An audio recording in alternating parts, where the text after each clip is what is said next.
Baik, saya lanjutkan ya. Acara selanjutnya yaitu menyanyikan lagu kebangsaan Indonesia Raya dan Mars Formie UMK. Untuk admin dapat menyalakan lagunya.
Buatlah alam senyum padamu.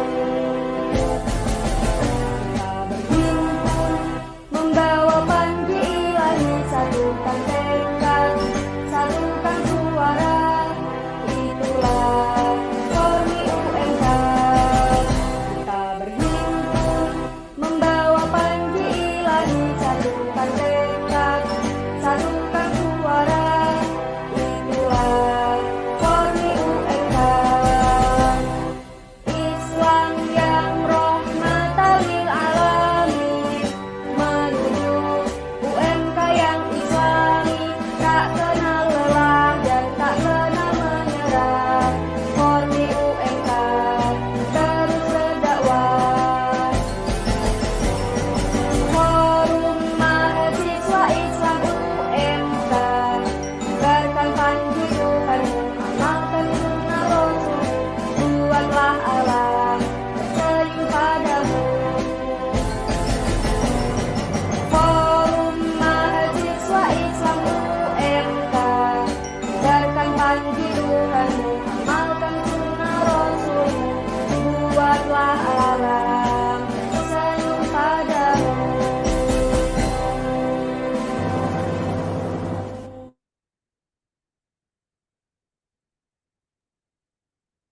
Terima kasih. Acara selanjutnya ialah sambutan oleh Bapak Dr. Suparnyo SHMS selaku pembina Formi UMK. Pada beliau saya persilakan. Assalamualaikum warahmatullahi wabarakatuh. Waalaikumsalam warahmatullahi wabarakatuh. Bismillahirrahmanirrahim. Alhamdulillahi rabbil alamin. Wassalatu wassalamu ala asrofil anbiya'i wal mursalin wa ala alihi wa ashabihi ajma'in, amma ba'da. Yang sangat saya sayangi pengurus Formi UMK, terkhusus panitia penyelenggara mentoring pekanan atau mentoring secara keseluruhan pada umumnya. Pada mahasiswa peserta mentoring perdana pekanan yang berbahagia juga. Puji dan syukur alhamdulillah marilah kita selalu panjatkan kehadirat Allah Subhanahu wa taala karena atas limpah rahmatnya, taufik dan hidayahnya di pagi ini di bulan Ramadan ini kita bisa menyelenggarakan kegiatan mentoring yang diselenggarakan oleh Formi UMK bekerja sama dengan pengasuh atau pendidik, pengajar pendidikan agama Islam Universitas Muria Kudus. Salawat dan salam marilah kita aturkan kepada Nabi junjungan kita Nabi Muhammad Shallallahu Alaihi Wasallam. Mudah-mudahan di yaumil akhir kelak kita mendapat syafaatnya. Para mahasiswa yang berbahagia, kegiatan mentoring ini memang sudah berjalan beberapa tahun, sudah diselenggarakan Formi bekerjasama dengan para bapak ibu pengajar pendidikan agama Islam dengan harapan para mahasiswa yang mengambil mata kuliah pendidikan agama Islam bisa menguasai materi yang dikembangkan pada saat mengikuti perkuliahan pendidikan agama Islam dan mengintegrasikan dengan kegiatan praktek yang diselenggarakan melalui kegiatan mentoring ini.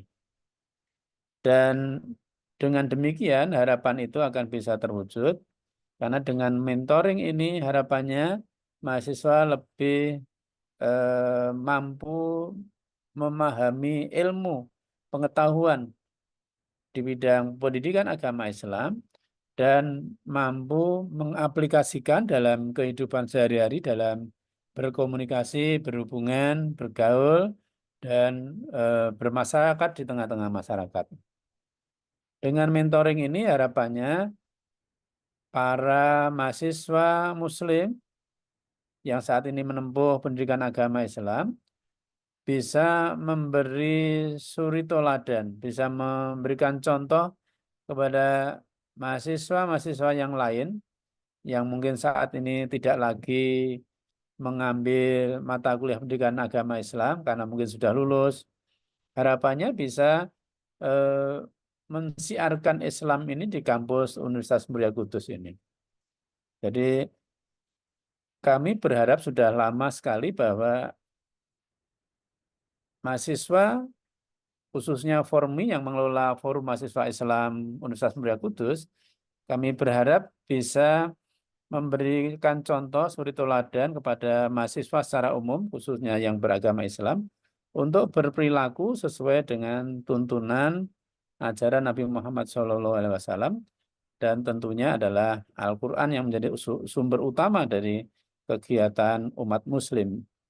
Oleh karena itu, dengan kegiatan mentoring ini, kami berharap mahasiswa Formi dan mahasiswa-mahasiswa peserta yang pengambil mata kuliah pendidikan agama Islam ini nanti bisa menerapkan, ya, tidak sekedar secara pengetahuan saja, tetapi harus diimplementasikan dalam kehidupan sehari-hari. Kadang kami masih merasa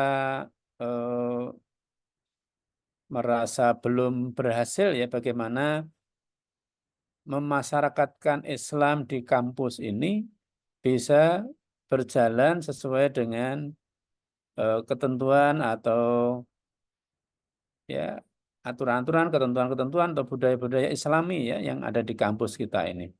Sehingga kami berharap misalnya saja kegiatan-kegiatan yang di bulan Ramadan ini, kegiatan di masjid sudah dilakukan, mungkin kajian-kajian Islami di saat setelah sholat duhur, diadakan juga misalnya kajian Islami, kemudian juga dilakukan tadarus saat setelah sholat asar misalnya. Ini diharapkan para mahasiswa ikut berpartisipasi, berperan untuk menuntut ilmu ini. Sehingga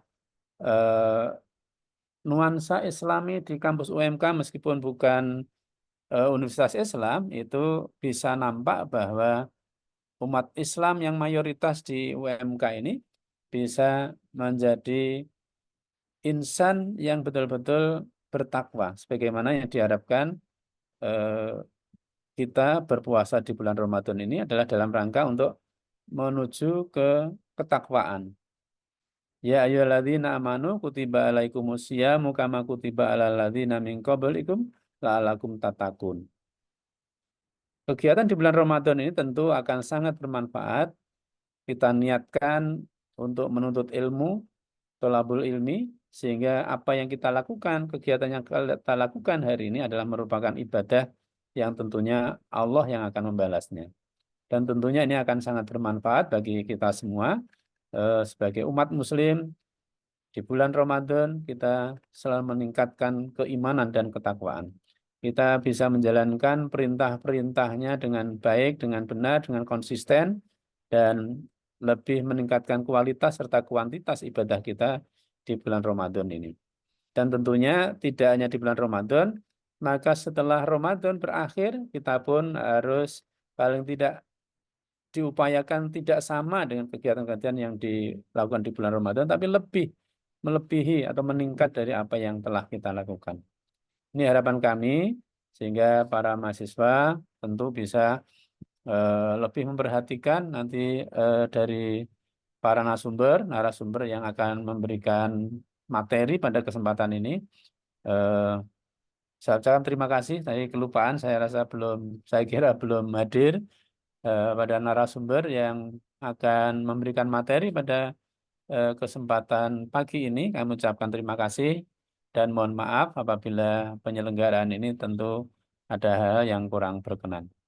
Dan mohon maaf nanti saya tidak bisa mengikuti ini secara sampai selesai karena ada kegiatan lain, sehingga setelah acara pembukaan atau sambutan ini kami mohon undur diri untuk live dari kegiatan Zoom ini.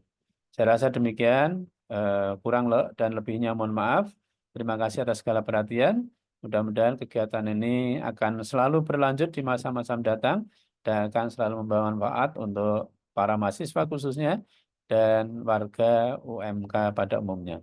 Saya akhiri, terima kasih. Wallahu muwaffiq ila aqwamit thoriq. Wassalamualaikum warahmatullahi wabarakatuh. Waalaikumsalam warahmatullahi wabarakatuh. Waalaikumsalam warahmatullahi wabarakatuh. Pada Bapak Suparno, saya ucapkan terima kasih. Acara selanjutnya ialah penyampaian materi sekaligus tanya jawab yang akan disampaikan oleh beliau yang terhormat Ustadz Muhammad Baharudin, S.Hum M.Hum, yang akan dipandu oleh sang moderator Uktina Wulandari. Kepada Uktina Wulandari, saya persilakan untuk memandu acara mentoring ini. Terima kasih. Baik, terima kasih Ukti Fika. Sebelum penyampaian materi oleh pemateri, izinkan saya selaku moderator membacakan CV pemateri. Nama lengkap Muhammad Baharudin, tempat lahir atau tanggal lahir Kudus 8 November 1988. Alamat Dembangan nomor 18D RT 2 RW 3 Kota Kudus. Nomor telepon 081575999511. Riwayat pendidikan MI Qudsiah Kudus lulus tahun 2002, MTS Qudsiah Kudus lulus tahun 2005, MA Qudsiah Kudus lulus tahun 2008. S1 Bahasa dan Sastra Arab BSA Fakultas Adan dan Ilmu Budaya UIN Sunan Kalijaga Yogyakarta lulus tahun 2012. S2 Program Agama dan Filsafat AF Konsentrasi Ilmu Bahasa Arab IPA Pasca Sarjana UIN Sunan Kalijaga Yogyakarta lulus tahun 2014.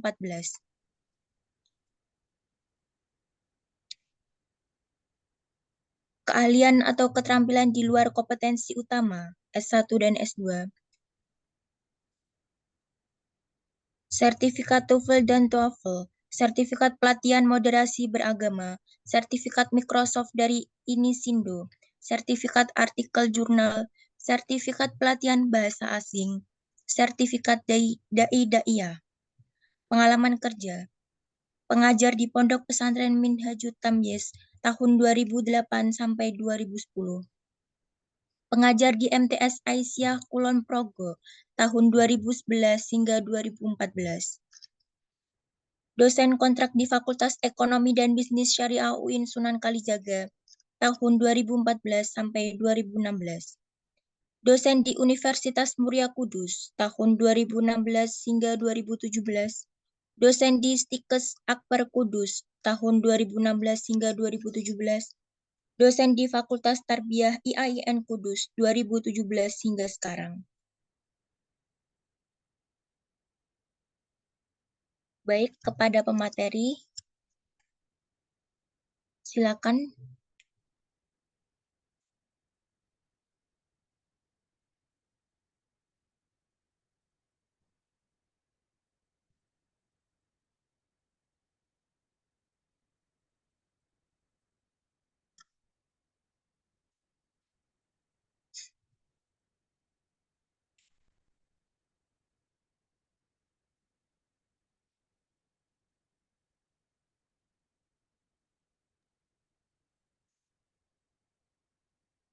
Tes 1, 2, 3 mendengar G. G. Baik, Assalamualaikum warahmatullahi wabarakatuh. Waalaikumsalam warahmatullahi wabarakatuh. wabarakatuh. Baik, sebelum kita memulai, mari kita buka dengan barakah suratul Fatihah terlebih dahulu, dengan harapan semoga mentoring pada pagi hari ini bisa berjalan dengan hikmah dan baik. Bil qabul wa tamam sil wal ma'mul annallahu yasma'una bi sayyidina rasul abil batul wa yarjuna bi fahman fanaqul ala qanatin salihah wa ala man wa ahluna wa aslafuna wa abauna solihun wa ala ma fil millah min solihin niyah Allah yadkhulu niyatina fi niyatihim wa amalana fi amalihim wa ahlaqona fi alakim asdusturakum ya ahla tarki wa ya ahla nawbah wa ya ahla hikmah wa ya ahla batin Allah yadkhulu niyatina fi niyatihim wa amalana fi amalihim nawaina ta'aluma wa ta'lim wa tadakkur wa tadkir wa nafa wa intifa wal ifadata wal istifadah wal hasa ala tamassuki bi kitabillah wa sunnati rasulih ibtiwa amadatillah wa qurbi wa sawabi sya'ulillah al-fatihah. A'udzu billahi minasyaitonir rajim. Bismillahirrahmanirrahim. Alhamdulillahi rabbil alamin arrahmanir rahim maliki yaumiddin. Iyyaka na'budu wa iyyaka nasta'in ihdinas siratal mustaqim siratal ladzina an'amta 'alaihim ghairil maghdubi 'alaihim waladdallin amin. Alhamdulillah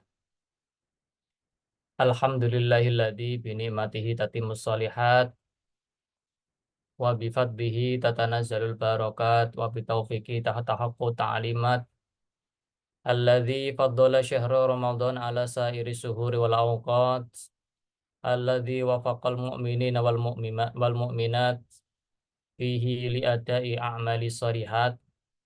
Wassalatu wassalamu ala sayyidina Muhammadin sahibil ayati wal mu'jizat wa ala alihi wa ashabihi wa man tabi'ahum bi afdhalis salati wa azka tahiyat. Subhanaka la ilma lana illa ma 'allamtana innaka antal alimul hakim. Rabbi shrah li sadri wa yassir li amri wa hlul 'uqdatam min lisani yafqahu qawli amma ba'd. Ashabal ma'ali hadratil muhtaramin wal muhtaramat, para sepuh bini sepuh adi sepuh ingkang pantes kena bekten fadilatal kurama wa nujaba dumateng para romo yai, para ibu nyai, para dosen, utaminipun dumateng Pak Suparyo selaku pembina Formi dan juga anak-anak mahasiswa UMK. Rahimani wa rahimakumullah wa radhiyallahu wa barakalakum. Pertama-tama marilah kita panjatkan syukur kehadirat Allah Subhanahu wa taala yang mana pada kesempatan pada hari ini masih memberikan nikmat kepada kita, nikmat sehat walafiat, di mana sehat itu sendiri menjadi impian bagi orang yang sedang sakit. Hilmun likulli askamin, hilmun likulli maridin. Dan alhamdulillah teman-teman semuanya yang hadir di sini dalam keadaan sehat walafiat semuanya. Dan juga wa khurriyatukum hilmun likulli masjunin, kebebasan kita mengadakan pembelajaran via online melalui Zoom pagi hari ini juga merupakan nikmat yang tidak terhitung, karena nikmat ketenangan, kedamaian yang kita dapatkan ini menjadi impian bagi orang-orang yang masih terjajah seperti saudara-saudara kita yang ada di Palestina, bahkan tidak bisa melakukan aktivitas pembelajaran seperti jenengan semuanya, karena memang anak didiknya semuanya sudah dalam keadaan syahid. Dan juga kehidupan yang kita rasakan pada pagi hari di bulan Ramadan ini merupakan sebuah nikmat, di mana nikmat ini menjadi impiannya orang-orang yang telah mendahului kita, yang telah meninggal dunia. Ada sebuah qaul di dalam kitab tafsirah yang disampaikan oleh Ibnu Jauzi, tallahi demi Allah, lau qila li ahlil kubur tamannau, la tamannau yauman fi syahri Ramadan. Demi Allah, jikalau ditanya, diberikan sebuah harapan kepada orang yang telah mendahului kita, untuk diberikan satu harapan saja hidup, maka mereka berharap diberikan hidup satu hari lagi untuk bisa memaksimalkan beribadah, beramal soleh di bulan suci Ramadan, walaupun satu hari. Dan alhamdulillah kita semuanya tidak cuma satu hari, kita sudah mendapatkan 20 hari atau 2/3 dari bulan suci Ramadan. Artinya kurang beberapa langkah lagi kita akan menuju yang namanya kemenangan tersebut. Maka oleh karenanya nikmat yang sudah Allah berikan ini, ya sebaiknya jangan kita sia-siakan dengan yang namanya menggunakan waktu tanpa ada manfaatnya sama sekali. Kedua kalinya sholawat serta salam tak lupa kita panjatkan ke pimpinan kita semuanya, qudwah kita semuanya, tauladan kita semuanya, yakni Nabi Agung Muhammad SAW, bersama mengucapkan Allahumma shalli wa sallim ala sayyidina Muhammad wa ala ali sayyidina Muhammad. Semoga kita semuanya yang hadir di sini mendapatkan syafaat, mendapatkan pertolongan dari beliau kelak di hari kiamat. Amin ya rabbal alamin. Ada sebuah syair yang mengungkapkan akan kepentingan bulan suci Ramadan. Ramadhanu tajalla wa btasama tumbalil abdi idza katanama. Ramadhanu tajalla wa btasama tumbalil abdi idza katanama. Farwa maulahu bimaltazama tubalin nafsi bitaqwaha. رمضان زمان الحسنات رمضان زمان البركات رمضان زمان الأفراح رمضان زمان منار الإصلاح. Dari sebuah syair tersebut terungkap bahwa Ramadan inilah tempat segala gudang kebaikan, berkahan, merupakan dari puncak dari semua amal ibadah. Maka beruntunglah orang yang mau memanfaatkan waktu-waktunya itu dengan melakukan ketakwaan, beribadah kepada Allah. Salah satu ibadahnya adalah belajar melalui mentoring yang saat ini teman-teman semuanya lakukan. Beruntung sekali orang yang mau bertakwa dan menggunakan sisa-sisa umurnya untuk yang namanya mendaya gunakan waktunya di bulan suci Ramadan. Baik, pada kesempatan hari ini ada yang ingin saya sampaikan, yakni tentang hakikat dan output tentang puasa itu sendiri. Sudah terlihat apa belum PPT-nya? Sudah. Oke, sudah terlihat ya. Baik, kita langsung ke definisi dulu ya. Makanya ada pepatah mengatakan kita perlu yang namanya definisi atau pengenalan apa itu puasa. Karena ada yang mengatakan tak kenal maka tak sayang kan, kayak gitu. Maka oleh karenanya la yuhibbul insan illa ma yuhibbu. Seseorang tidak akan cinta selama dia tidak mengetahuinya. Maka dari itulah secara apa itu definitif puasa perlu disampaikan. Baik, secara definisi puasa secara bahasa atau as-saum ya itu bermakna imsak, artinya menahan. Hal ini berdasarkan pada firman Allah, ya ini tentang Sayyidah Maryam, ini juga di surat Maryam, inni nadartu lirrahmani sauman falan ukallimal yauma insiya. Yang artinya sesungguhnya aku telah bernadar berpuasa untuk Tuhan yang Maha Pengasih, maka aku tidak akan berbicara dengan siapapun pada hari ini. Jadi sauman ini artinya tidak, atau ini yang menahan untuk tidak berbicara itu sendiri. Jadi menahan untuk apa? Menahan untuk makan, minum, dan lain sebagainya. Lah, makna bernadar berpuasa pada ayat tersebut itu adalah bernadar menahan diri dari yang namanya berbicara. Tadi sudah saya sampaikan. Nah, secara istilahan atau istilah puasa sendiri artinya adalah menahan diri dari segala pembatal puasa, ya, mulai dari terbitnya fajar sampai terbenamnya matahari dengan niat yang khusus. Menahan diri ya dari apa itu nafsu-nafsu yang sudah diberikan ya. Tidak makan, tidak minum, dan juga tidak melakukan yang namanya maksiat itu. Karena ada orang itu hanya menahan puasanya, menahan laparnya, dahaganya, tapi untuk meninggalkan maksiat belum bisa. Nah, ini yang harus kita tanamkan. Ya, kam min shaimin laisa lahu min siyamihi ilal ju' wal atos. Banyak sekali orang yang berpuasa namun puasanya tersebut hanya mendapatkan dahaga dan lapar saja. Untuk pahalanya sama sekali tidak ada. Makanya kalau kita berpuasa ya, idza sumta falyasum sam'uka. Puasakanlah basoruka, mata kamu. Puasakanlah lisanmu, lisanuka. Puasakanlah yang namanya pendengaran kamu dan lain sebagainya. Jadi seluruh anggota itu sendiri harus menahan puasa dari yang namanya hal-hal yang istilahnya mengandung unsur maksiat dan juga yang membatalkan puasa. Itu secara definitif ya. Adapun dasar puasanya sudah jelas ya di surat Al-Baqarah, ya ayyuhalladzina amanu kutiba alaikumusiyam kama kutiba alal ladzina min qablikum la'allakum tattaqun. Jadi puasa ini kutiba itu artinya furido, diwajibkan alaikum untuk kita semuanya, pada kamu semuanya. Ya kama kutiba seperti halnya yang diwajibkan kepada orang sebelum kita.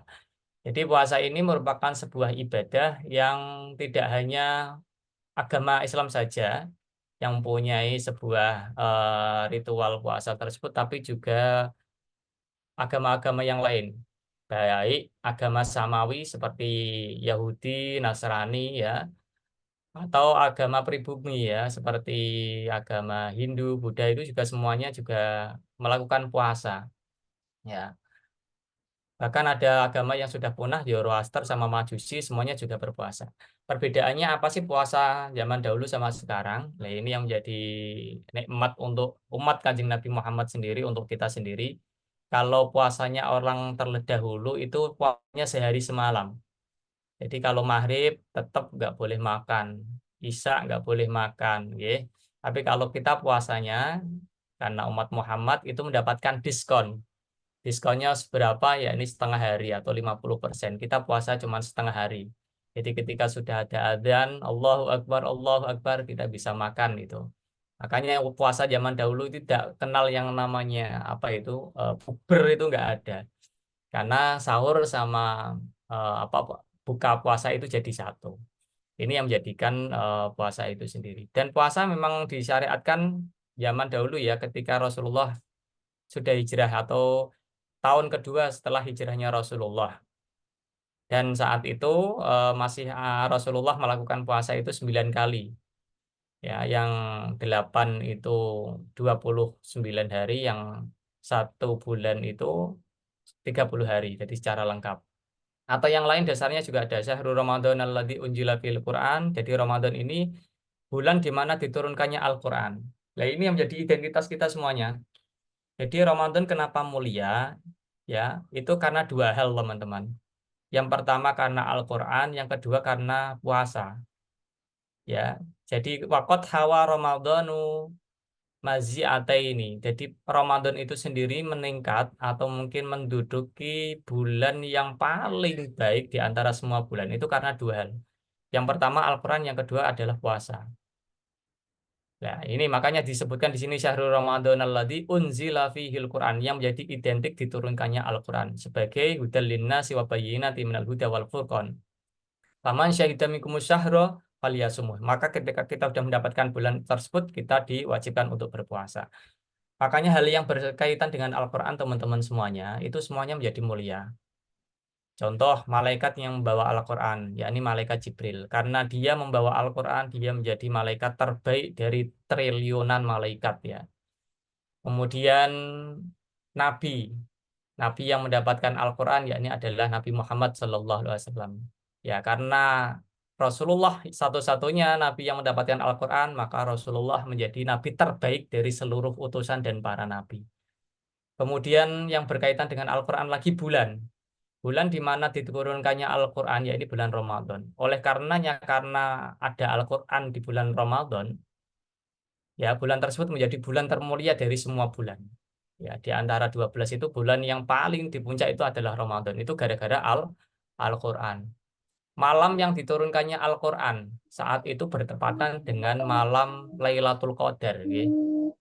Ya, meskipun dalam peristilahnya adalah malam nuzulul Quran, malam turunnya Al-Quran, tapi tepat pada malam nuzulul Al-Quran pertama itu adalah malam Lailatul Qadar. Nah, itu juga menjadi malam yang termulia di antara malam-malam yang lain. Ya, malam-malam yang lain ya itu beda sama yang namanya malam Lailatul Qadar. Makanya malam Lailatul Qadar itu sangat diburu dan malam itu menjadi terbaik. Itu pun juga karena Allah sendiri. Ya, makanya dan juga umatnya Nabi Muhammad, yakni kita semuanya, ya, yang mendapatkan warisan Al-Qur'an itu pun menjadi umat terbaik di antara seluruh umat. Dalilnya mana? Kuntum khaira ummatin ukhrijat linnasi ta'muruna bil ma'rufi wa tanhauna 'anil munkar. Ya, kita semuanya adalah umat terbaik. Itu kalau dalam Al-Qur'an. Kalau dalam hadis itu ada riwayat antum tufuna sab'ina ummatan. Kamu semua adalah umat yang terbaik di antara 70 umat. Oh, jenengan ini adalah umat terpilih. Sama umatnya Nabi Nuh masih unggul kita. Sama umatnya Nabi Ibrahim masih unggul kita. Sama umatnya Nabi Musa, Nabi Isa masih unggul kita. Umat kita yang paling pertama besok yang akan masuk surga dengan wajah yang sangat berseri-seri, sangat bercahaya. Itu adalah umat Kanjeng Nabi Muhammad. Makanya kadang ada Nabi yang istilahnya itu diriwayatkan itu pernah iri sama kita. Ya, itu adalah Nabi Musa. Nabi Musa itu karena kenikmatan yang Allah berikan kepada umat Muhammad itu Nabi Musa kepengen jadi bagian dari umat Muhammad tapi nggak bisa.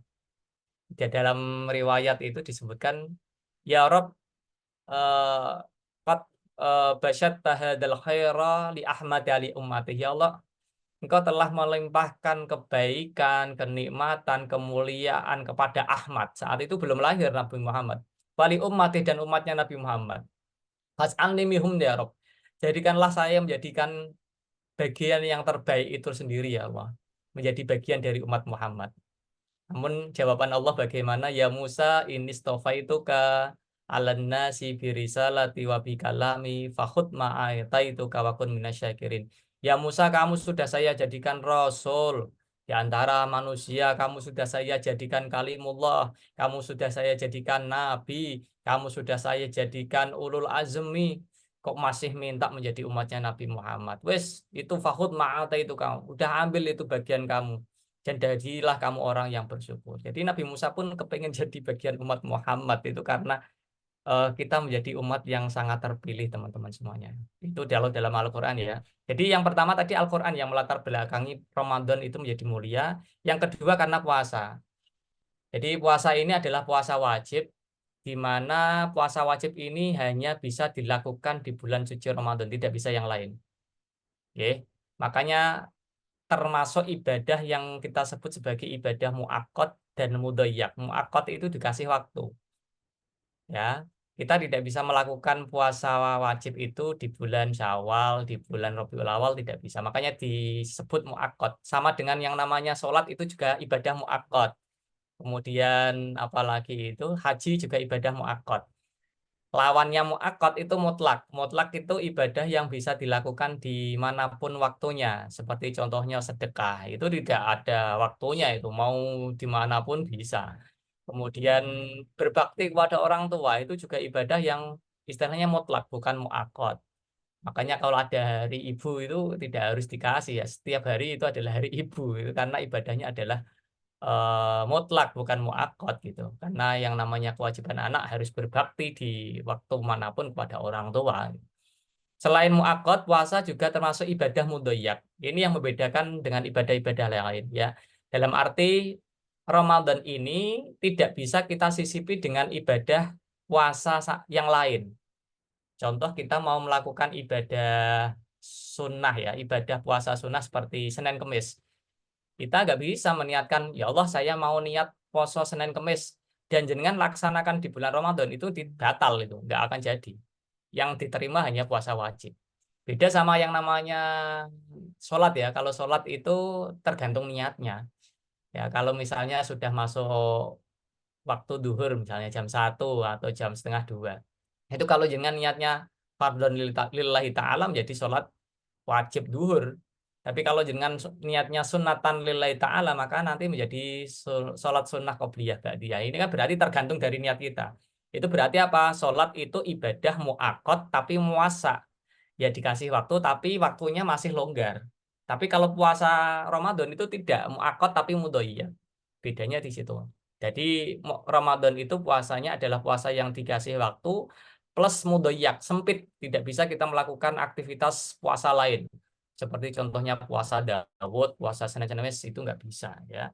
Hanya puasa wajib yang diterima oleh Allah Subhanahu wa taala. Itu kalau dalam apa itu ya? Tadi ya kemuliaan Ramadan itu ditunjang karena dua hal. Yang pertama Al-Qur'an, yang kedua puasa.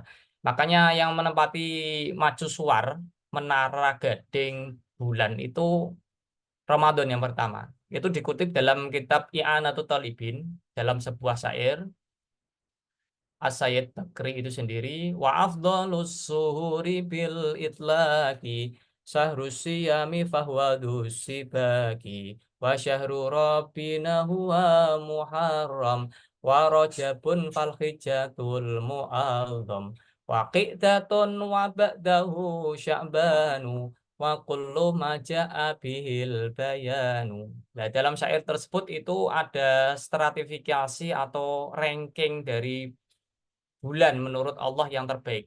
Yang pertama wa afdhalus suhuri bil itlaqi syahrus siyam fahwadus sibaki. Ini adalah bulan suci Ramadan. Karena satu-satunya bulan yang ada puasa wajib cuman hanya ada di Ramadan. Ya.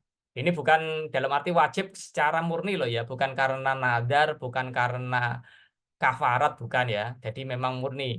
Itu hanya ada dilakukan di bulan suci Ramadan.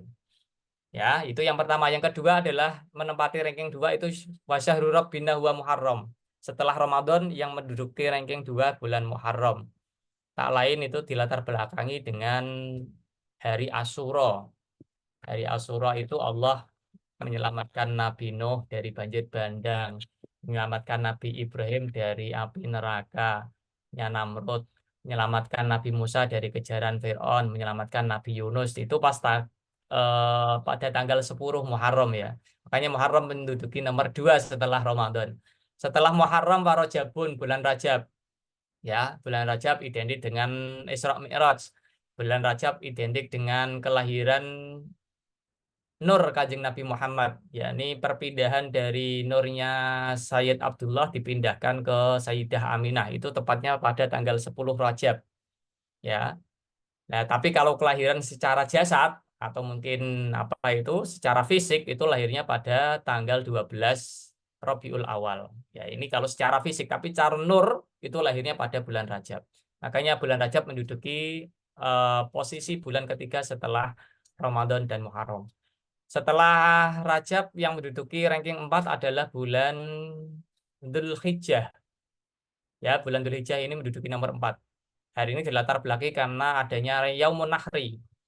hari di mana Nabi Ibrahim mengorbankan putra tersayang yakni Ismail, itu tepat pada tanggal 10. Selain itu bulan Dzulhijjah juga identik dengan kelahirannya Nabi Musa sama Nabi Isa.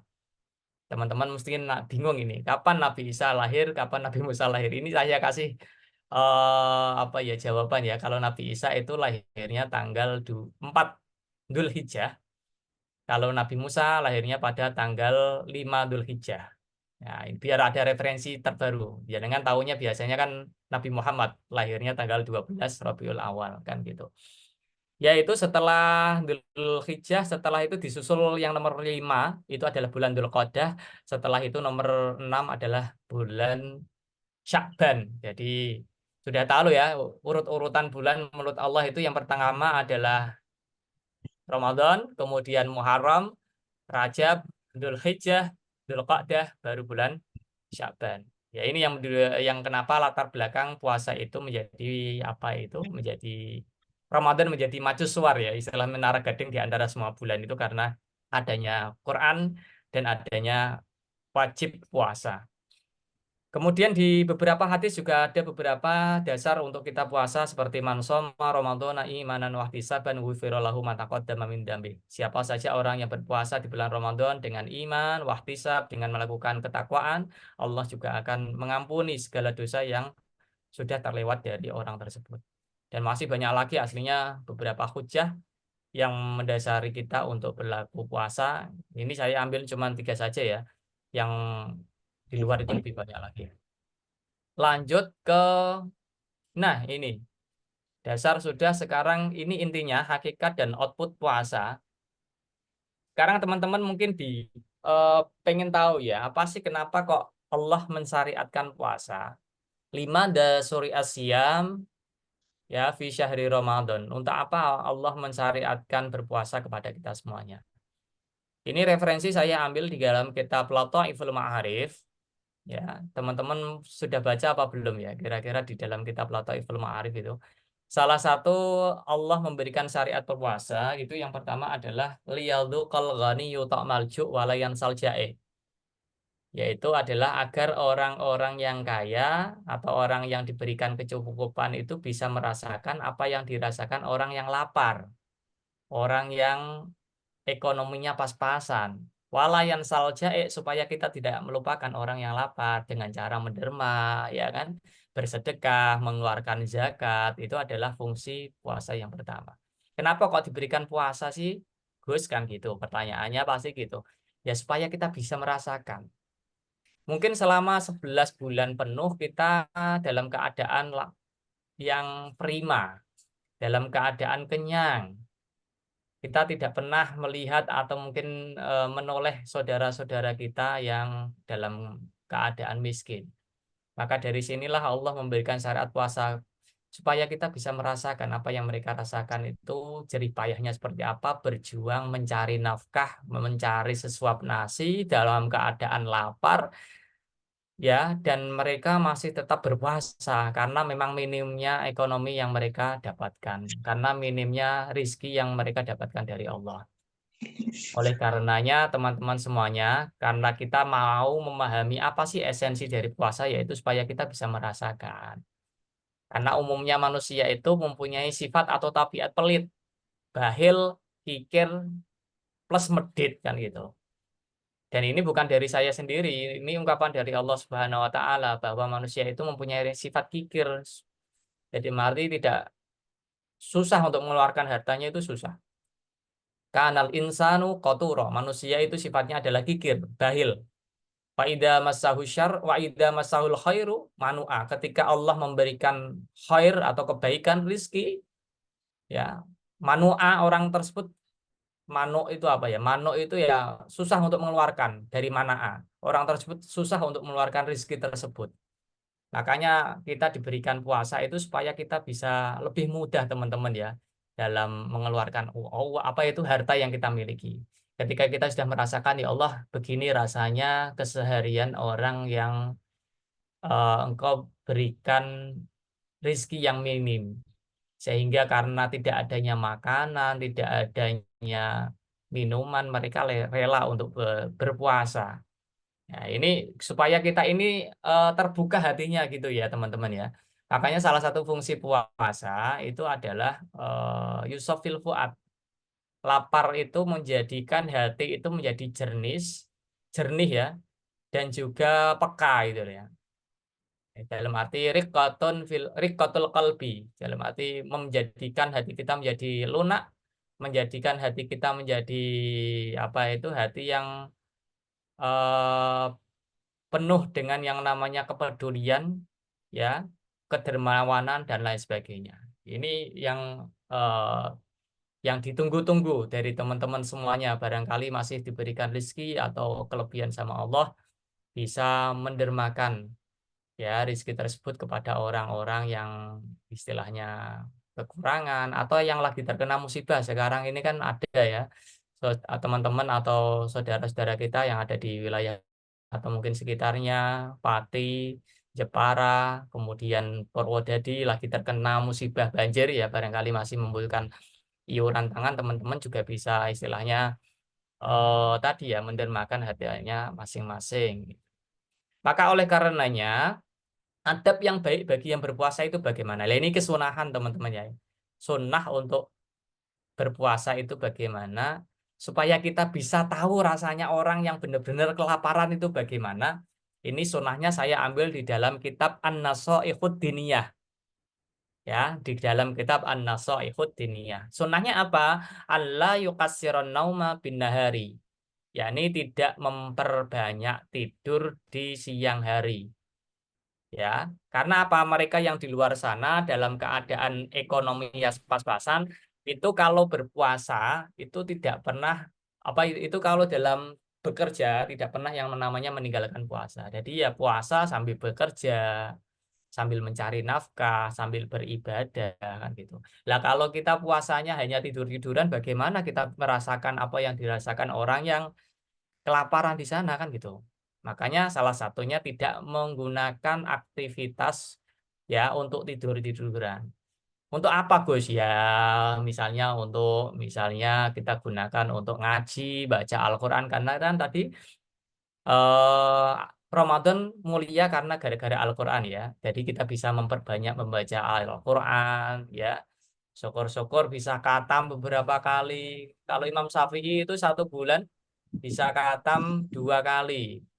Ya, satu bulan bisa khatam 2 kali, berarti 60 juz itu. Kalau siapa lagi? Imam Sofyan juga demikian ya. Ulama-ulama dahulu itu kalau sudah masuk Ramadan itu sangat menggiatkan aktivitasnya untuk membaca Al-Qur'an ya. Untuk beribadah, sholat qobliyah ba'diyah, sholat taraweh, sholat witir, sholat duha, sholat tahajud, ya, sholat tasbih dan lain sebagainya itu kita gunakan semaksimal mungkin karena sangat sayang sekali kalau kita istilahnya biarkan begitu saja. Kemudian adab yang kedua, wa alla yukasirul akla bilaili, dan juga tidak memperbanyak makan di malam hari. Nah, kalau jenengan istilahnya kok makannya malam itu banyak, bahkan lebih banyak di luar puasa, itu berarti kita tidak bisa merasakan apa yang dirasakan orang yang kelaparan di luar sana kan gitu. Makanya supaya kita lebih mengena puasa kita, maka makannya nggak usah terlalu banyak. Makan yang sederhana. Rasulullah itu kalau dahar, kalau menjelang buka puasa itu daharnya cuman pakai kurma. Kurma itu 3 biji. Itu kalau ada, kalau tidak ada, biasanya umumnya Rasulullah daharnya cuma 1 kurma. Dan itu pun kadang masih dibagi sama istrinya Sayyidah Aisyah. Jadi paronan istilahnya. Jadi Rasulullah separuh kurma, Sayyidah Aisyah separuh kurma. Sedemikian sederhananya Rasulullah, tapi tetap ibadahnya luar biasa. Beda sama kita, ibadahnya kualitasnya minim, makannya banyak. Ini jangan seperti itu ya. Jadi arti kita kurangilah supaya kita tahu apa yang dirasakan orang-orang yang kelaparan di luar sana itu seperti apa kan gitu. Makanya ini kita perlu yang namanya eh, apa itu sederhanakan fal yaktasib ya fil akli untuk makan itu sendiri. Tapi umumnya dari kita sendiri itu makan itu biasanya lebih ya teman-teman ya. Ketika sudah adzan Allahu Akbar, ya, itu sudah makan sate misalnya. Nanti ketika terawih selesai tadarus makan lagi, makan soto. Oh, 2 kali. Karena jengkang-jengking ya habis itu makan lagi. Nanti sholat tasbih di tengah malam misalnya jam 12 ganti makan siti misalnya atau makan pecel. Nah, habis makan sate, soto, makan pecel. Nanti subuh makan lagi. Itu bisa 4 kali, bisa 5 kali. Nah, ini jangan sampai kita apa ya istilahnya usahakan seperti demikian, maka kita biar tahu ya adabnya, sunahnya kita sederhana dalam makan, tidak terlalu berlebihan dan juga tidak memperbanyak tidur. Artinya apa? Kita menggunakan untuk aktivitas. Yang ketiga adalah adabnya an yukassiro sedekah ala nas. Kita juga memperbanyak sedekah kepada manusia. Makanya di sini walayan saljae supaya kita bisa tahu apa orang-orang yang lapar itu seperti apa. Makanya orang bisa bersedekah, orang bisa mengeluarkan zakat itu ketika sudah diketuk hatinya dengan yang namanya ibadah puasa. Ya, tanpa didahului puasa orang itu susah untuk mengeluarkan. Karena apa? Dia belum merasakan rekasannya jadi wong kere itu seperti apa. Jadi wong sing nggak ora duwe duit, ora duwe makan yang enak itu bagaimana. Makanya perlu kita dibiasakan puasa supaya kita mau outputnya dermawan, peduli, simpati, dan empati itu sendiri. Dan ini merupakan ibadah yang paling tinggi di antara yang lain. Ya, ibadah sosial itu yang paling tinggi, ibadah yang paling lain. Makanya ada ungkapan luqmatun fi batni ja'in, memberi sesuap nasi kepada orang yang kelaparan. Ya, khairum min imarati sab'ina masjidan, itu lebih bagus daripada membangun 70 masjid jamek. Ya, dengan membangun masjid 70 itu sama memberikan orang yang sangat kelaparan nasi dan makanan tersebut itu lebih nilainya lebih kena pada orang yang sangat kelaparan. Loh, makanya jenengan memberikan apa itu sedekah ya rizkinya memang luar biasa itu ya. Kemudian ada lagi di dalam kitab Al-Qirtas Rasulullah pernah memuji Nabi Ibrahim sama Nabi Ismail. Tatkala Nabi Ibrahim merenovasi Ka'bah sama Nabi Ismail. Dan saat itu ketika sudah selesai, Nabi Ibrahim melakukan sholat di setiap sudutnya itu 1000 rakaat. Bayangkan, sholat 1000 rakaat. Dengan mungkin seumur-umur belum pernah sholat 1000 rakaat. Nah, kalau setiap sudutnya itu 1000 rakaat, kalau sudut Ka'bah kan ada 4 itu. Berarti sholatnya Nabi Ibrahim sama Nabi Ismail itu 4000 rakaat. Luar biasa. Kita seumur-umur belum pernah melakukan sholat 4000 rakaat. Paling banyak itu paling 20 rakaat itu kalau terawih ya. Ada yang 8 rakaat. Ya, itu 4000 rakaat Nabi Ibrahim sama Nabi Ismail itu sholat sunnah. Hanya untuk mengagungkan Ka'bah itu sendiri. Itu dipuji sama Allah. Ya Ibrahim, ma'ahsana ma fa'alta. Sungguh luar biasa apa yang kamu lakukan. Ya. Namun ketahuilah Nabi Ibrahim, walakin luqmatan fi badni ja'ihin, memberikan makan kepada orang yang kelaparan, khairun min dzalik, itu lebih bagus daripada kamu membangun Ka'bah sama kamu sholat 4000 rakaat. Loh, luar biasanya teman-teman di sini. Makanya yuk yang sudah diberikan rizki sama Allah kita gunakan sebagaimana semestinya ya dalam di rizki itu sendiri. Ada riwayat, saya pengen dongeng sebentar ya. Pumpung masih di materi ini itu ada, bukan dongeng, ini kisah nyata yang kisah tersebut ditulis di dalam kitab Fawaidul Usfuriyah, Al-Mawaidul Usfuriyah, atau di dalam kitab Komik Utugyan juga ada itu. Kisahnya seperti ini ya. Ini berkaitan dengan memberikan makan kepada orang yang lapar. Jadi ada salah satu kekasih Allah namanya Abdullah bin Mubarak yang saat itu melakukan ibadah haji. Nah, saat melakukan ibadah haji tersebut, Abdullah tertidur. Dalam tidurnya tersebut ketemu sama Rasulullah. Rasulullah berkata kepada Abdullah, "Wahai Abdullah, idza raja'ta ila Baghdad, fadkhul ila mahallatin kada wa kada." Ketika nanti kamu sudah selesai melakukan ibadah haji, maka kamu tolong mampir ke tempat ini, diberikan tempat itu. Watlub Bahram al-Majusi, dan carilah orang yang bernama Bahram al-Majusi yang menyembah api. Aneh ya, Rasulullah meminta kepada Abdullah orang yang menyembah api. Kemudian setelah itu waqra'hu minni salam, sampaikanlah salam saya kepada orang yang menyembah api tersebut. Fakul lahu, dan katakan pada dia, innallaha radin angka, bahwa Allah itu ridho pada engkau. Ini hal yang aneh. Allah meridhoi orang yang menyembah api. Allah meridhoi orang yang Rasulullah memberikan salam kepada orang yang menyembah api. Ini aneh bagi Abdullah bin Abbas. Wah, iki ngipi ora Kanjeng Nabi iki. Pasti mimpi setan ini. Kemudian setelah itu terbangun Abdullah, kemudian melakukan wudhu dan melakukan aktivitas lagi di Mekah itu ya. Kemudian melakukan tawaf, dan ketika sudah capek tidur. Tidur itu mimpi gitu lagi. Sampai ketiga kalinya baru Abdullah itu yakin kalau ini benar-benar mimpi dari Rasulullah untuk disampaikan amanat tersebut. Ya, untuk disampaikan amanat tersebut. Setelah itu benar, ketika sudah selesai haji, Abdullah pergi menuju Baghdad. Baghdad itu di daerah Irak ya teman-teman ya. Kemudian dicarilah yang namanya Bahram. Hal anta Bahram al-Majusi la. Hal anta Bahram al-Majusi la. Sampai akhirnya ketemu sama orang yang tua renta, sudah bau tanah. Ditanya, hal anta Bahram al-Majusi? Orang tua tersebut menganggukkan, naam, ana Bahram al-Majusi. Kemudian setelah itu perkenalan siapa gitu. Singkat cerita langsungan Abdullah menanyakan, kira-kira amal apa sih yang membuat Allah itu ridho sama dia padahal dia itu nyembah api? Amal apa sih yang membuat Rasulullah itu memberikan salam padahal dia itu nyembah api, bukan nyembah Allah kan gitu. Ditanya, hallaka indallahi khair, apakah engkau mempunyai kebaikan di sisi Tuhanku yang engkau lakukan di akhir-akhir ini?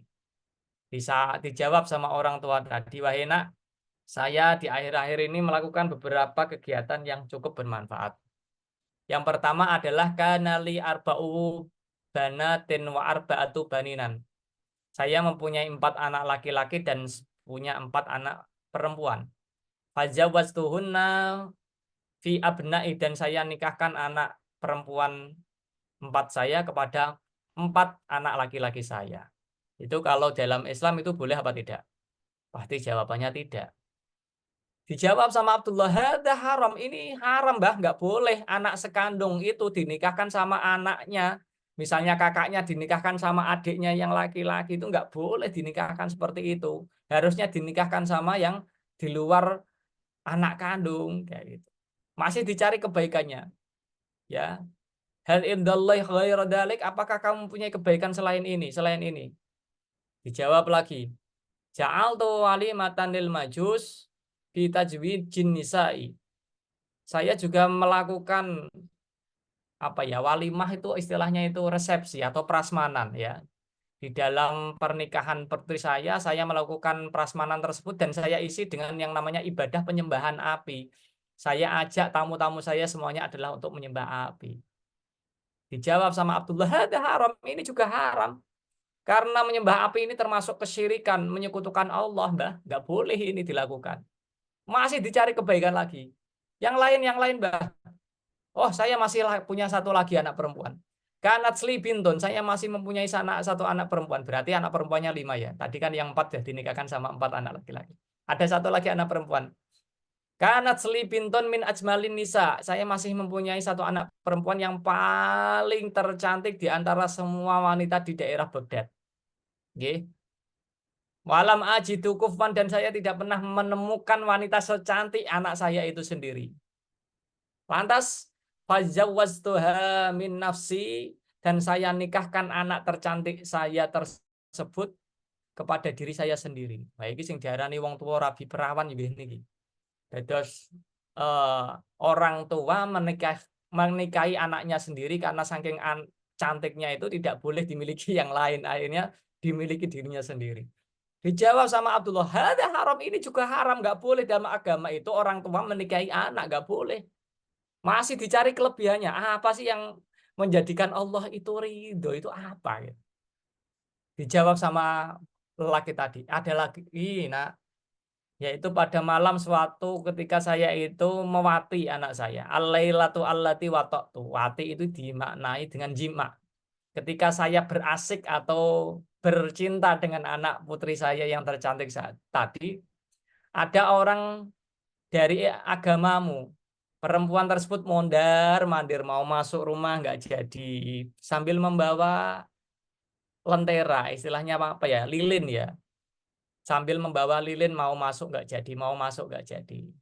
Saya punya firasat buruk, jangan-jangan wanita ini malah mata-mata pencuri, ya kayak seperti itu. Akhirnya saya putuskan untuk mengikuti dia. Mengikuti rumahnya itu di mana sih perempuan ini. Ketika sudah diikuti, ya wanita tersebut masuk rumah, diintip dari luar jendela tersebut. Banyak anak-anak di bawah usia itu istilahnya belum balik, nangis. Anak laki-laki perempuan sudah beberapa hari nggak makan, nggak minum. Ya Ummah, duh ibu. Hal ji'tilana bisyai'in, apakah engkau pulang ke sini bawa sesuatu, wahai ibunda?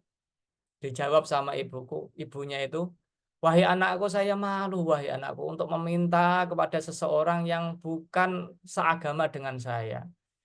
Mereka itu adalah agama yang menyembah api, sedang ibu menyembah Allah satu-satunya Tuhan kita. Saya malu untuk meminta-minta kepada mereka. Dari sinilah Bahram yang menyembah api tersebut terketuk hatinya. Akhirnya sisa dari resepsi atau pernikahan kepada anaknya yang tadi, ada istilahnya kalau orang nak nikahan prasmanan biasanya banyak ya. Ada baksonya, ada galantin, ada opor kan gitu. Itu semuanya dibawakan ke rumahnya ibu tersebut dan dikasihkan kepada anak-anaknya. Nah, akhirnya ketemu ini Abdullah, ini loh Bah, ini loh amalan yang menjadikan Allah itu ridho dan Rasul juga memberikan salam kepada engkau. Akhirnya dibujuk itu Bahram yang menyembah api sama Abdullah, dan alhamdulillah di akhir usianya tersebut mau menyaksikan akan keesaan Allah dan bersyahadat, mengucapkan asyhadu alla ilaha illallah wa asyhadu anna Muhammadar Rasulullah. Seketika itu Bahram al-Majusi meninggal dalam keadaan husnul khotimah, masuk Islam gara-gara memberikan makan kepada orang yang lapar. Alhamdulillah. Itu yang pertama, gitu. Jadi kenapa kok disyariatkan puasa? Salah satunya ini. Yang kedua, masih banyak ini. Nanti ada dongeng lagi ini. Yang kedua adalah liyusihhal jisma wal akla. Salah satunya hakikat dan output puasa itu sendiri adalah untuk menyehatkan badan dan juga akal. Menyehatkan badan dan akal. Makanya di sini itu teman-teman tahu, orang kalau berpuasa ya sumutasihu, ya kita mendapatkan yang namanya kesehatan, dan sehat itu didapat ketika kita bisa mengkontrol makan kita sendiri. Makanya obat yang paling mujarab itu adalah la na'kula hatta naju wa idza akalna lanasba. Kita tidak makan sampai kita merasakan apa itu benar-benar lapar dan tidak berhenti ya misalnya itu ya, sehingga istilah dan tidak memakannya sehingga dia itu tidak merasa kenyang kan kayak gitu. Ya ini makanya di dalam beberapa literatur nas itu, apakah ada obat-obat yang sangat mujarab untuk orang itu bisa sembuh dari penyakitnya? Itu ada di dalam kitab Kulu washrobu walatus ribu. Kalian makan boleh, minum boleh, tapi jangan sampai berlebihan, walatus ribu, karena disitulah yang namanya obat-obatan itu sendiri. Dan selain itu, dengan yang namanya kadar makan yang sedikit, kita berpuasa itu menjadikan otak itu menjadi cerdas gitu loh. Menjadikan otak itu menjadi cerdas. Makanya orang umumnya itu menjadi orang alim, orang yang produktif itu biasanya orangnya kurus-kurus. Jarang yang gemuk, itu jarang. Nah, makanya orang gemuk itu biasanya orang suka makan. Kalau suka makan berarti malas untuk ibadah, malas untuk belajar. Itu orang gemuk seperti itu. Beda sama orang yang kurus, itu biasanya karena nggak ada apa ya kegiatan, ya akhirnya ya nggak ada lain kecuali belajar. Makanya orang-orang zaman dahulu kenapa kok bisa apa ya cerdas-cerdas itu kebanyakan berpuasa. Makanya teman-teman semuanya kalau kepengen menjadi mahasiswa yang cerdas, maka lakukanlah yang namanya puasa. Mungkin 1 pekan sekali seperti Senin Kemis, atau mungkin puasa Daud setengah tahun, monggo itu. Karena ada beberapa riwayat ya. Seperti contohnya Imam Bukhari.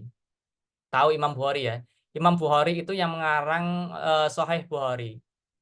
Orang yang hafal hadis 800.000 hadis. Bayangkan 800.000 hadis semuanya ada di otaknya. Ya, itu terkenal sebagai Shaimat Dahri. Imam Bukhari itu terkenal sebagai orang yang suka berpuasa atau dalail. Dan ketika berpuasa sangat sederhana sekali yang dimakan itu. Kalau nggak makan satu korma atau lauzah. Lauzah itu seperti contohnya itu kacang almond. Almond itu kacang yang datang dari Arab, warnanya coklat gitu ya. Ya, itu biasanya digunakan untuk mete atau mungkin silver queen itu biasanya almond itu. Itu satu lauzah saja. Makanya cerdasnya luar biasa. Bahkan ada ya ulama yang namanya Imam Al-Auza'i. Itu diriwayatkan beliau itu mempunyai karangan buku sampai ratusan, bahkan ribuan. Kitabnya itu luar biasa, karangan bukunya luar biasa. Itu diriwayatkan seumur hidup Imam Al-Auza'i pergi ke kamar mandi atau WC buang air besar itu 1 bulan sekali. Bayangkan, saking minimnya makan itu ke kamar mandi buang air besar 1 bulan sekali. Mau tanya sama teman-teman, jenengan ini selama 1 bulan puasa ini ya, 20 hari ini ke kamar mandi berapa kali? Ya, mungkin ada yang 20 hari, Pak, karena mungkin sehari langsung BAB kan gitu. Ya itu karena apa? Otaknya menjadi lemot ini ya, karena saking banyaknya makan, otak ini tidak bisa menjadi cerdas. Lah orang zaman dahulu itu apa ya, saking sedikitnya makan, sering berpuasa. Itu sampai ke kamar mandi itu 1 bulan sekali. Itu Imam Al-Auza'i, ada Imam Ibnu Hajar ya, seorang tokoh-tokoh, Imam Syafi'i. Itu nggak pernah yang namanya makan berlebihan, itu nggak pernah. Makanya dari sinilah adab yang perlu dilakukan adalah ayyuqimal a'mal bin nasat. Kita melakukan aktivitas keseharian dengan giat. Ya. Ya seperti ini kita melakukan kegiatan dengan cara belajar ya. Wa ayyuqimat dirasah, dan juga kita melakukan belajar mengajar di karena apa? Karena sudah ditunjang dengan badan yang sehat, karena sudah ditunjang dengan akal yang sehat melalui puasa Ramadan, maka sangat efisien kalau kita gunakan untuk melakukan ibadah ya, dan sangat efisien kalau kita gunakan untuk belajar mengajar. Makanya kalau puasa kok diliburkan ya, itu malah hasilnya bukan efisien lagi. Harusnya otak itu harus apa ya istilahnya itu digerakkan lagi atau mungkin diputar ya, digunakan ya untuk belajar itu. Makanya disinilah output dari puasa itu apa? Kecerdasan dan kesehatan. Ini yang kedua. Kemudian yang ketiga, hakikat dan output puasa adalah liyahdhu asyahwah, ya, untuk bisa menundukkan syahwat itu sendiri. Karena syahwat itu dia tercipta bareng dengan akal. Saya pengen cerita sedikit ya, kenapa puasa itu disyariatkan. Sebelum Allah menciptakan manusia yang namanya Adam, itu Allah sudah menciptakan 2 makhluk yang namanya nafsu atau syahwat sama akal. Ketika Allah sudah menciptakan akal, Allah menyuruhnya untuk datang. Ya akal, akbil, kamu ke sini. Adbir, kamu merunduk. Fa'akbala fa'adbaro, maka akal menunduk dan merangkak menuju Tuhan, menuju Allah. Ditanya akal, ya, man anta wa man ana, siapa kamu dan siapa saya? Akal dengan yang namanya kecerdasannya itu mengucapkan pertanyaan, apa itu menjawab pertanyaan dari Allah. Ya, ana abduka dhaif, saya ini adalah hambamu yang paling lemah ya Rob, dan engkau adalah hambaku yang paling mulia. Dari sinilah akal sudah lulus uji. Ya, penciptaan akal sudah lulus uji, verifikasi. Tinggal nafsu atau syahwat. Nafsu dipanggil, ya nafsus, akbili ke sini. Adbiri, ke sinilah, merangkaklah. Tapi nafsu atau syahwat ini nggak mau menuju ke hadapan Allah. Bahkan untuk menundukkan kepala nggak mau. Ditanya sama Allah seperti apa yang ditanyakan sama akal. Man ana wa man anta, siapa saya dan siapa kamu? Jawaban nafsu, jawaban syahwat agak nyelekit. Nyelekit itu apa ya? Menghina ya, meremehkan. Jawabannya bagaimana? Ana wa anta. Saya ya saya, kamu ya kamu. Itu kalau ada anak jawabannya seperti itu, orang tua kan marah. Ya, nafsu itu dipanggil sama Allah, siapa kamu dan siapa saya? Jawabannya saya, kamu, gitu. Kemudian Allah murka, ketika Allah murka, kemudian syahwat sama nafsu tersebut dimasukkan ke dalam neraka jahanam selama 100 tahun. Ketika sudah dimasukkan ke dalam neraka, tapi neraka jahanam meskipun disiksa ya, dipukuli, itu masih ada yang namanya makan ya. Makanannya masih ada, tapi meskipun makannya pakai api bara ya, seperti kotoran, itu makanannya seperti itu di neraka jahanam. Itu masih ada energi untuk nafsu tadi. Ditanya lagi, man ana wa man anta, jawabannya masih sama. Ana wa anta. Allah murka lagi, akhirnya dimasukkan ke neraka yang levelnya lebih tinggi, yaitu narul ju, neraka kelaparan, di mana di situ disiksa dan tidak dikasih makan sama sekali selama 100 tahun. Nah, dari sinilah ketika sudah 100 tahun, ditanya lagi man ana wa man anta, baru mengaku, ana abduka do'if, saya adalah hambamu yang lemah dan engkau adalah Tuhanku. Itu ketika sudah dimasukkan ke dalam neraka ju atau neraka kelaparan. Dari sinilah Allah tahu bahwa untuk bisa menundukkan nafsu, bahwa untuk bisa menunjukkan syahwat, tidak lain dan tidak bukan adalah dengan cara tidak diberi makan. Ya, ini ya dari teman-teman ya. Oleh karenanya untuk bisa mengurangi syahwat ini, adab yang harus kita lakukan adalah ayyukassiro bil ibadah, untuk bisa memperbanyak ibadah di bulan suci Ramadan tersebut. Karena apa? Nafsunya sudah lemah. Karena apa? Nafsu kok lemah? Karena sedikit makan. Ya, maka nafsu sedikit dan maksiat juga sedikit. Ya, jadi kullama qallal aklu, ketika sudah sedikit makan, dha'ufati syahwah, syahwat itu menjadi lemah. Wa kullama dha'ufati syahwah, ketika syahwat itu sudah lemah, aqallatil ma'asi, maka maksiat pun menjadi sedikit. Makanya teman-teman bisa merasakan di bulan suci Ramadan sama di bulan suci Ramadan lebih banyak mana kita beribadah kepada Allah.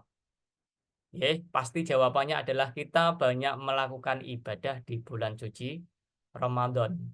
Dan yang kedua, adab yang kita lakukan adalah wa alla yukassira bil ma'asi, tidak memperbanyak melakukan maksiat. Karena apa? Nafsunya sudah lemah. Ya, makanya ketika sudah lemah seperti ini, kita sudah bebas. Apalagi setan sudah dirantai. Setan dirantai, nafsu sudah lemah. Nah, ini kita gunakan satu, memperbanyak ibadah. Yang kedua, jangan lakukan ibadah maksiat. Maksiat mata dengan cara melihat sesuatu yang membangkitkan syahwat. Contohnya delok TikTok, delok apa, lihat Instagram, lihat Telegram misalnya, itu yang berbau porno, itu semuanya dijauhi. Mata harus steril dari yang namanya maksiat. Yang kedua, mulut juga harus tidak boleh yang namanya maksiat mulut, seperti berbicara bohong, kemudian gibah, ngerasani, gosip, ya, namimah, adu domba, kemudian permusuhan dan lain sebagainya, nggak boleh yang menjadi latar belakang kita puasanya sia-sia. Dan juga tangan nggak boleh yang namanya mencuri, kaki tidak boleh yang namanya gosok dan lain sebagainya. Kita harus jaga dari yang namanya maksiat. Outputnya apa? Output dari ketundukan syahwat tak lain adalah kita bisa melaksanakan ketaatan secara maksimal dan pengabdian secara totalitas. Ini yang saya sampaikan sedikit saja tentang hakikat dan output puasa ya teman-teman semuanya. Ya, untuk teman-teman nanti barangkali ada pertanyaan, saya persilakan.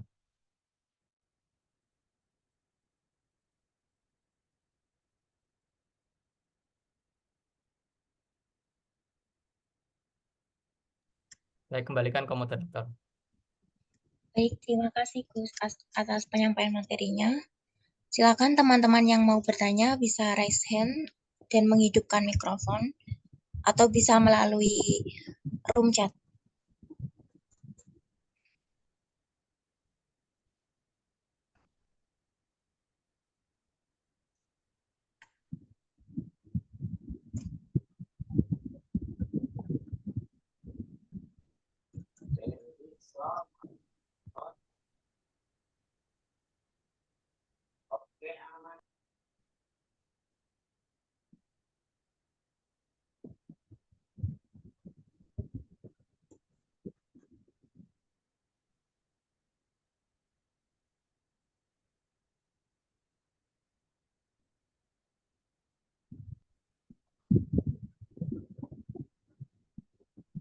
Baik, silakan ditunggu. Ini tadi kepanjangan materinya ya teman-teman ya.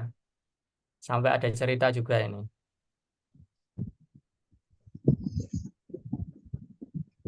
Silakan mau tanyakan. Assalamualaikum warahmatullahi wabarakatuh. Waalaikumsalam warahmatullahi wabarakatuh. Izin bertanya Bapak dosen atau Pak Yai atau Mm. Gus. Perkenalkan, nama saya Ahmad Mutri Kuniam dari Prodi PGSD NIM 267. Izin bertanya mengenai bulan puasa ya. Untuk mengetahui bagaimana cara mengetahui malam Lailatul Qadar itu, bagaimana ciri-cirinya di kitab, Pak, di kitab. Mm-mm. Oke. Terima kasih. Yang lain sudah kita ditampung apa langsung dijawab, Mbak? Terserah dari ke sendiri. Monggo bisa langsung dijawab. Nah, ya ada referensi yang menarik ini. Oke, masalah malam Lailatul Qadar itu sendiri ya teman-teman, itu memang menjadi malam teristimewa seperti tadi saya sudah mengatakan ya, bahwa malam tersebut menjadi malam termulia karena ya berhubungan dengan Al-Qur'an. Karena pertama kali Al-Qur'an diturunkan pada malam Lailatul Qadar, maka saat itulah Allah memberikan kenikmatan ya, dalam arti keagungan pada malam Lailatul Qadar sendiri. Nah, sehingga malam Lailatul Qadar sendiri, istilah tersebut itu tertuang dalam salah satu surat ya, Al-Qadr. Inna anzalnahu fi lailatul qadr wa ma adraka ma lailatul qadr.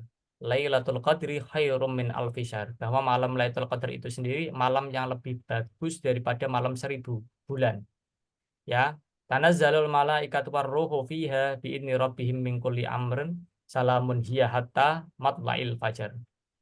Ya, ini ada salah satu riwayat kenapa kok Allah memberikan keistimewaan kepada kita semuanya tentang malam Lailatul Qadar, bahwa ayat ini itu sababun nuzulnya karena berkaitan dengan salah satu eh, orang ya, dalam arti yang diberikan kenikmatan sama Allah.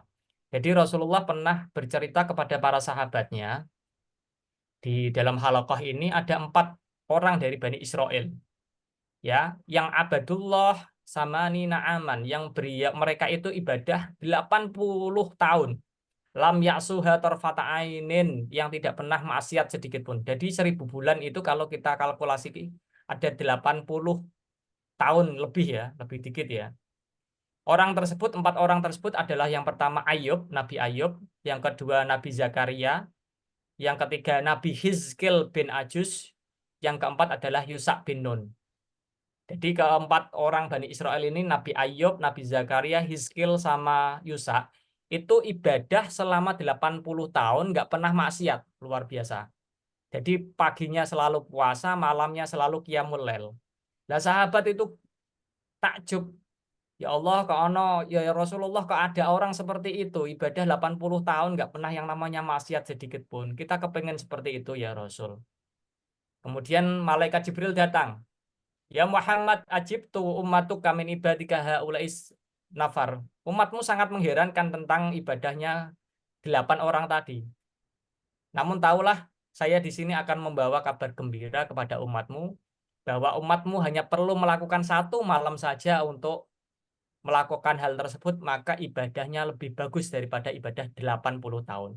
Nah, mulai saat itulah turun yang namanya malam Lailatul Qadar itu karena latar belakang tersebut. Ada juga cerita itu tentang Nabi yang namanya Samun Al-Ghazi. Ini kalau saya bercerita riwayat ini nanti terlalu panjang karena ceritanya itu memang ada salah satu Nabi di Bani Israel. Bani Israel itu di daerah Palestina. Itu Nabi yang terkuat. Tidak bisa dikalahkan oleh siapapun. Bahkan apa itu dilawan sampai ribuan orang, misalnya 1000, 2000, 3000, 4000, itu lawan 1 orang itu masih menang yang 1 orang.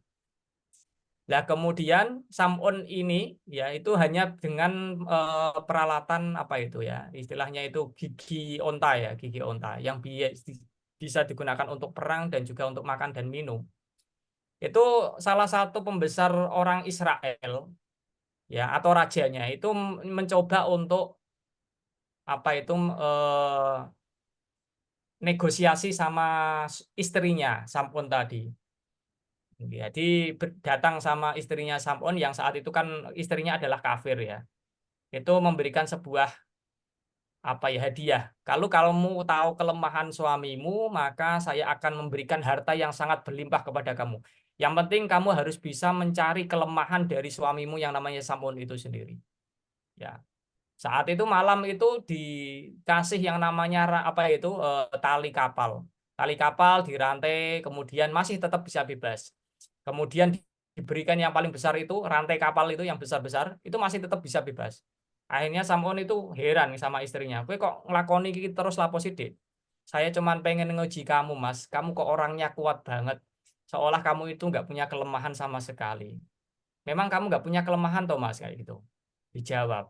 Ada kelemahan saya itu ada di rambut saya sendiri. Jadi ketika kamu nanti memotong rambut saya dan mengikat tangan dan kaki saya dengan rambut saya, maka saya menjadi lemah. Ketika saat itulah digunting ketika dia tidur dan kemudian diikat tangannya dan kakinya sampai saat itu nggak bisa melepaskan ikatannya. Padahal tali atau mungkin rantai kapal itu semuanya putus.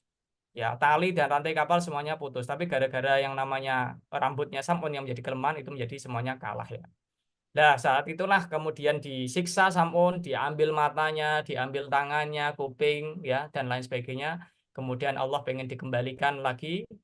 Dan saat itu Sam'un menjadi luar biasa lagi, diberikan kekuatannya lagi. Dan dia bernadar ketika Allah sudah mengembalikan kekuatannya, dia mau ibadah selama 1000 bulan. Dalam arti ibadah 1000 bulan itu Sam'un melakukan paginya puasa dan malamnya untuk qiyamul lail.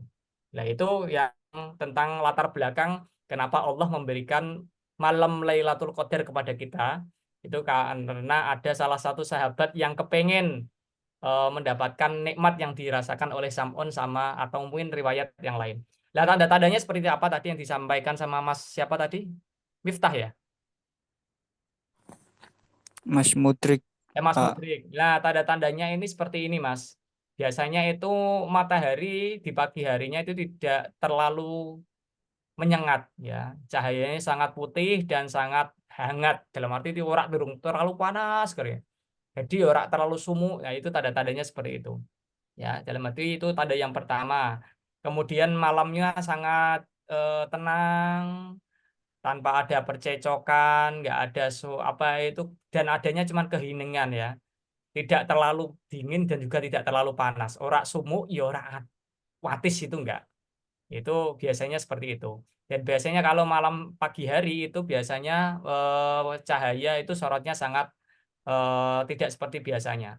Ya, terangnya tidak terlalu panas dan juga tidak terlalu dingin, tiada awan, biasanya juga tiada hujan, tiada angin, itu tanda-tandanya seperti itu. Itu kalau malam Lailatul Qadar. Saya sedikit memberikan apa ya, rumus ya untuk teman-teman semuanya. Ini saya ambil di beberapa kitab supaya kita nanti bisa menjemput malam Lailatul Qadar. Pengen apa tidak? Ya, kalau pengen saya kasih tahu, kalau enggak ya enggak usah. Gimana jawabannya, Mas? Pengen, Ya. Pengen. Oh, kalau kepengen Enggak. saya kasihkan pengen. apa ya istilahnya itu kaidahnya. Ini di dalam kitab I'anatul Thalibin karangannya Imam Ghazali. Karangan Imam Ghazali. Imam Ghazali itu termasuk ulama yang diberikan keistimewaan sama Allah bisa melihat hal-hal yang di luar keadaan manusia. Dan beliau beberapa kali sudah bisa menemukan atau menemukan formula bisa menemukan malam Lailatul Qadar. Formulanya beliau di dalam kitab I'anah itu gini. Jika awal Ramadan itu jatuh pada hari Ahad dan Rabu, ya, wa na awalu yaumul Ahad au yaumal arba'ah fahiyya, maka Ramadannya jatuh pada malam 29. Nah, kemarin Ramadan kita jatuh pada hari apa? Nah, itu tinggal kita nanti, oh kalau malam Ahad sama Rabu tidak, berarti 29 tidak. Jika awal Ramadan itu jatuh pada hari Senin, maka malam Lailatul Qadar jatuh pada malam 21. Ini kalau mungkin versinya Muhammadiyah, ya ini bisa masuk ke malam 21. Berarti nanti malam. Ini kan malam ke-21 ya nanti malam ya. Ini versinya Imam Ghazali. Jika awal Ramadan itu jatuh pada hari Selasa atau Jumat, maka malam Lailatul Qadarnya menurut Imam Ghazali itu biasanya umumnya jatuh pada malam 27. Ini kayak lo yang kemarin ikut siapa Menteri Agama hari Selasa, berarti siap-siap untuk menjemput malam Lailatul Qadar di malam 27. Tapi ini bukan formula pasti loh ya, karena malam Lailatul Qadar itu semuanya adalah rahasia Allah. Ini menurut formulanya Imam Ghazali. Kemudian awal Ramadannya itu jatuh pada hari Kamis, maka Lailatul Qadar jatuh pada malam 25. Dan jika jatuh pada hari Sabtu, Lailatul Qadar juga jatuh pada malam 23. Itu menurut kitab I'anah. Kemudian kalau di dalam kitab Hasyiah As-Sawi, itu juga ada formula yang disampaikan oleh ulamanya ya. Imam Abil Hasan Al-Sadili. Ini berbeda lagi ini. Kalau jika awal Ramadannya hari Ahad, maka Lailatul Qadarnya 29. Jika hari Senin 21, berarti sama kalau Senin itu ya. Kalau hari Selasa tetap masih sama dengan I'anah, jatuh pada malam 27. Nah, ini berarti bisa ada dua kemungkinan. Kita ambil besok malam 21 atau 27 karena kemarin ada dua versi. Ada yang ikut versi Senin sama ikut versi Selasa. Ya, itu kalau dalam kitab ya apa Hasyiah ya. Kalau dalam Manaqib Abul Hasan Al-Sadili juga ada lagi ini. Perbedaan apakah ada? Kalau Senin masih 21, kalau Selasa itu 27 sama. Jadi hampir rata-rata sama ini. Tapi semuanya ini tidak bisa menjadi acuan akurat kita. Allah itu kadang menyembunyikan malam Lailatul Qadar. Karena malam Lailatul Qadar itu tidak mesti di malam terakhir yang ganjil, tidak mesti. Ya, tapi kebanyakan ada yang diganjil. Makanya Rasulullah itu iltamisu fil asril awahil. Kalian carilah Lailatul Qadar itu di akhir 10 akhir. Ada yang lebih difokuskan lagi 10 akhir yang ganjil, berarti malam 21, 23, 25, 27, 29. Nah, ada yang lebih spesifik lagi ya antara 25, 27 sama 29. Nah, ini masih banyak beberapa kaul yang mengatakan. Tapi yang paling penting teman-teman semuanya karena Ramadan apa itu Lailatul Qadar ini merupakan rahasia, perlunya kita istilahnya tidak terfokus pada malam terakhir saja, tapi kita mulai dari awal sampai akhir kita giat untuk beribadah. Insya Allah di malam itulah kita akan mendapatkan Lailatul Qadar. Karena Lailatul Qadar tidak pasti di 10 malam terakhir. Bisa kadang tanggal 17, bisa kadang tanggal 10, bisa kadang tanggal 5, itu semuanya masih rahasia. Itu semuanya hanya ungkapan dari beberapa ulama yang paling banyak ya dalam arti turunnya itu ada di 10 akhir. Tapi tidak menutup kemungkinan itu ada di awal Ramadan juga bisa. Makanya jangan sampai kita terlalu fokus di akhir Ramadan saja, tapi kita gunakan semaksimal mungkin mulai dari awal, pertengahan sampai akhir. Gitu oke Mas ya? Ya Pak, Ya. makasih Pak.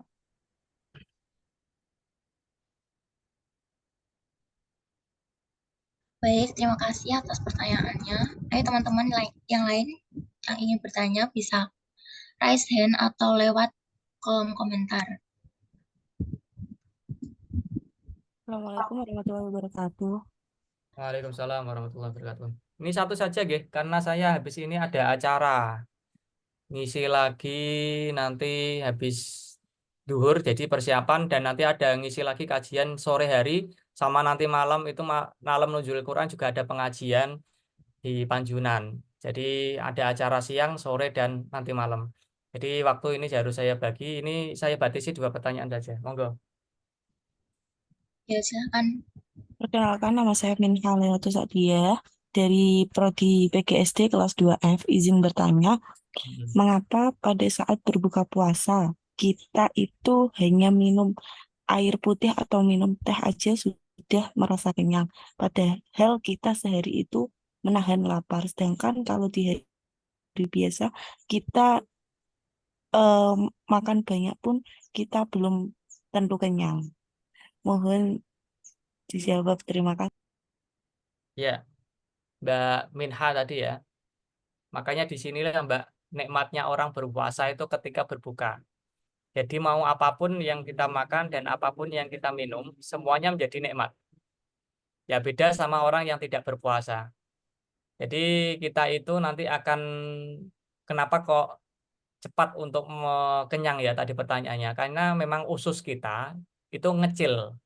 Orang kalau seharian tidak dikasih makan sama minum itu kecil. Makanya ketika kecil tersebut, dengan kasih porsi yang sedikit itu sudah kenyang.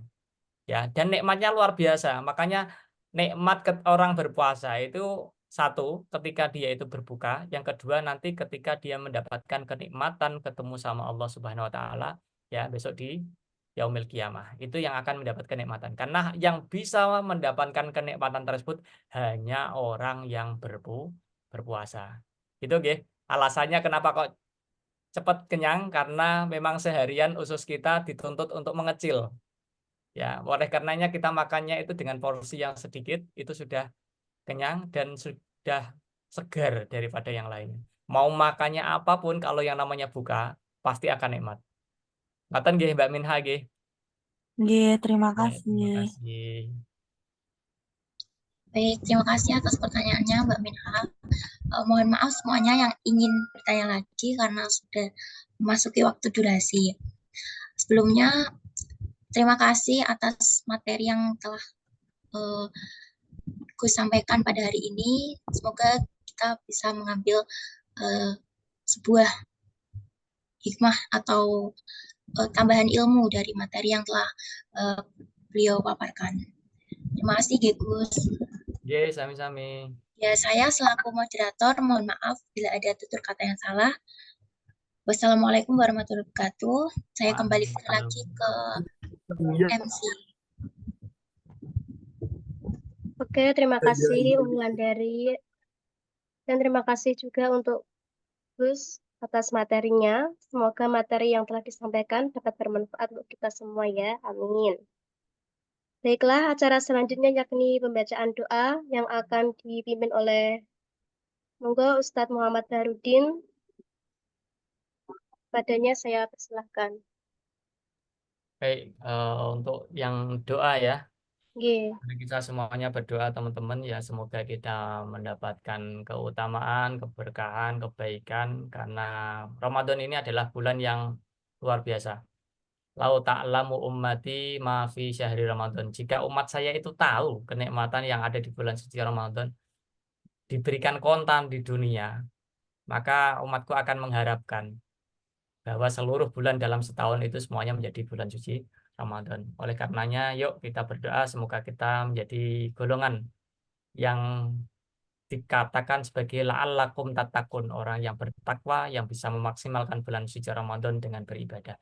Bismillahirrahmanirrahim. Subhanadzil izzati wal jabarut, subhanadzil mulk wal malakut, subhanadzil yamut subhan wa tusbihul malaikatu war ruh. Falakal hamdu hatta tarda, falakal hamdu ba'da ridha, falakal hamdu idza radit. Allahumma lakal hamdu la ilaha illa anta al-hanan alaman bi ismail ikram. Ya awalal awalin, ya akhiral akhirin, ya jalal qadar hamam miskani arhamar rahim. lana ya mujib hadiran la yagib rawasan bil habib Mustafa Muhammadin sallallahu alaihi wasallam bi hajatina qarib. Allahumma ya Allah, Allahumma taqabbal siyam syahr Ramadan ala ma kana fi muntasahilina wa illa bi fadlika wa tafaddal alaina waj'alhu kafaratan lima sabaqa min dunubina wa ismatan fi ma baqiya min a'marina. Allahumma taqabbalhu minna wa a'idhu alaina a'waman ba'da a'wamin wa sinina ba'da sinin mustami'ina ghairu mutafariqin radina ghairu sahidin ya arhamar rahimin. Allahumma ij'alna minas su'ada'il maqbulin wala taj'alna minal asqiya'il mardudin wala taj'alna minal maghdubi alaihim wala minad dhalin. Allahumma inna nas'aluka bi haqqi sayyidina Muhammad anta taqabbala ma 'amilnahu as-siyam wa zakah wal qiyam wa qiraatil Qur'an wa ta'lim fi syahri Ramadan wa kulli fi'lin jamil. Rabbana hab lana min azwajina wa dhurriyyatina qurrata a'yun waj'alna lil muttaqina imama. Rabbi ij'alni muqimas sholati wa min dzurriyyati rabbana wa taqabbal du'a. Jazallahu ala sayyidina Muhammadin sallallahu alaihi bi fadli subhana rabbika rabbil izzati amma yasifun. Wassalamun alal mursalin walhamdulillahi rabbil alamin. Bisiril Fatihah.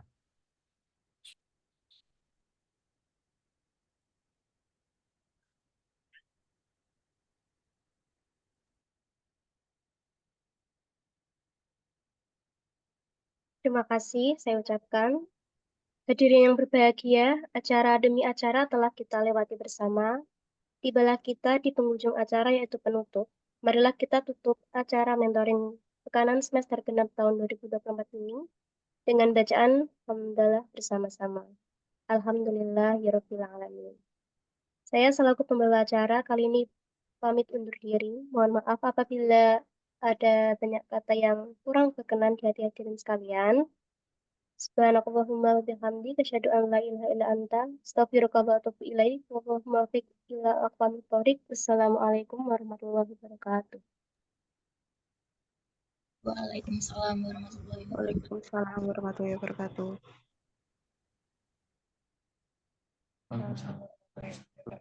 Waalaikumsalam warahmatullahi wabarakatuh. Waalaikumsalam warahmatullahi wabarakatuh. Salam.